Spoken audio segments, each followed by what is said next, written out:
look, in terms of the mid-market, look, to me, one of the classic mid-market models in the last 20 years in e-commerce is Demandware. They really invented the mid-market of SaaS. A lot of companies didn't think SaaS could run decent-sized e-commerce businesses until Demandware came around. They IPO'd over 10 years ago. And I went back to their press release and I just looked at the name, then I cataloged them. And I think you corrected me on one of these. It's on Centra. That should be somewhere that I think I said was custom, which is totally fine. Because these things change around, and particularly if you're a headless platform, as my friend Kelly knows, it's impossible to categorize a headless platform because there's no tagging on the front end to know who's doing it. But in the meantime, most of these are still on Salesforce. What do you make of that?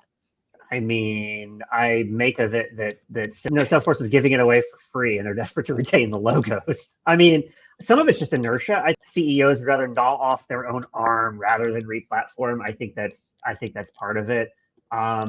It's the complexity of the exercise.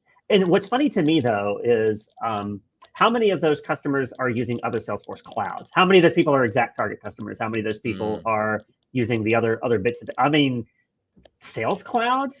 I don't know. So what's the attraction? What's keeping those people tied to the Salesforce logo? It's not the promise of the greater portfolio, I don't think. It's not all of the extra clouds. So my guess is it's still a good platform, and it's also incredibly dirt cheap for them right now because those are the logos that Salesforce uses to go win more logos. So yeah, that or they're locked into a 5-year agreement. One of those two answers.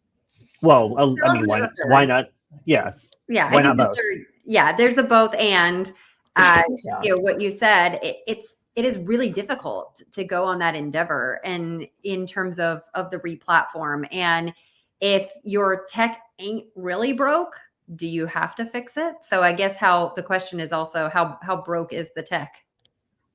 It's not. Well, that's the thing is it's aging, but is it broke? I don't know. It's expensive. It's expensive, and I think the thing that would be interesting to find out is how many of those people are still on Site Genesis, right? The original sort of like version. Sure. There's been so many new frameworks of Salesforce Commerce Cloud released, and they're still not done, I think, reinventing it. Over 1,000 brands, I'm sure, are still on. Go watch Dreamforce videos. And are these brands along for the ride? Are they evolving as Salesforce evolves their commerce tech? Or are they still on V1? Because to your earlier point, they're not interested in changing. Well, and does the customer really know the difference, right? Or if the shopping experience is fundamentally there, and you can get from, navigation to a category page to a product page to checkout, has it done its job? What's it really missing? Good question. This is a good comment here.